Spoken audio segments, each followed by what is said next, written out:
Let's do a real crowd pleaser, slow cooker birria tacos. Now the slow cooker does all the hard work, simmering that beef brisket in those favorite Mexican flavors like chipotle, garlic and onion, so that after several hours it just falls apart.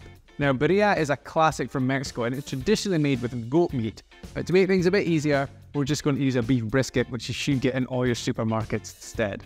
But the magic, it lies in the sauce. Now, unlike most tacos or fajita meal kits you may have done in the past, you actually soak the tortilla in the sauce before giving it a quick fry. When you do that, it just gives the dish way more flavor, makes it really interesting, and just tastes absolutely delicious. It's a belter of a dinner, and this is how you make it. So the first thing to do is to just roughly chop up one onion, and then you're going to get your beef brisket and try and remove as much of the visible fat as you can, and then chop that up into a few cubes. Then all you need to do from then is just to heat some oil in a frying pan on a medium to high heat, and we just want to soften that onion. Cooking the onion before we add it to the slow cooker just gives it way more flavour. You can skip it, but just cook it first. Add in the garlic, give it a further 30 seconds, and then tip all of that into the slow cooker. Again, just don't put raw onion and raw garlic into the slow cooker. Cooking it first just tastes much better, and it only takes an extra 5 minutes or so. Then you want to add in the beef brisket, and one of my absolute favourite ingredients, chipotle paste. You can easily get this in most large supermarkets, so if you've not used it before, don't worry, you should be able to get your hands on it. Add in a teaspoon of cumin powder along with some oregano, and then we're going to add in about 1 teaspoon of salt before adding in a can of chopped tomatoes. That's about 400 grams worth. Then all you need to do is just mix it all through so it is nicely combined.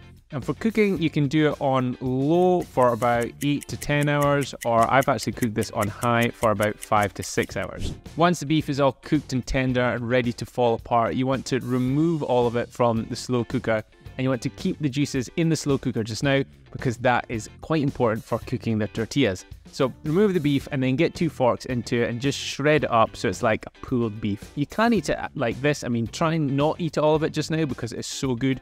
Add in a little bit of sauce just to help moisten things. And at this point in the video, if you could just hit that like button, it really would help me out with the growth of this channel.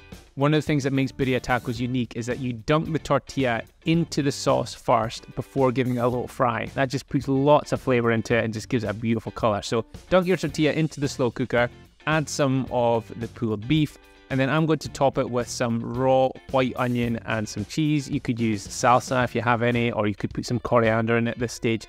Totally up to you. And you want to give it a minute or so on one side before folding over like you would with an omelette, and then flip it over onto the other side again just to toast it a little bit, get some color on it, and to heat up the ingredients inside. You're going to repeat this process until you've used up all of the beef and your tortillas. And then from there, all you need to do is, once you've plated it up, just garnish with something green. As always, I'm using some coriander and some lime juice. You put some more cheese on it. And you can see in the side, I've got a wee jar of the remaining sauce just to dunk the tacos into. But all you need to do now is just get stuck in and enjoy this one. And I hope you love it as much as I do. So there we have it, slow cooker birria tacos. Now, normally when I'm cooking something on this channel, I kind of have a little taste before I do this bit to camera. But as you can see, these don't have any bites into them, so I've not tried them. I'm absolutely dying to get going. So thank you so much for watching this video. If you'd like the full recipe for this, just click the link below in the description and you can download my Food for Fitness Recipes app. You get this recipe and over 300 others. That's all I've got to say. I want to eat these now. Speak to you later. This is going to be good.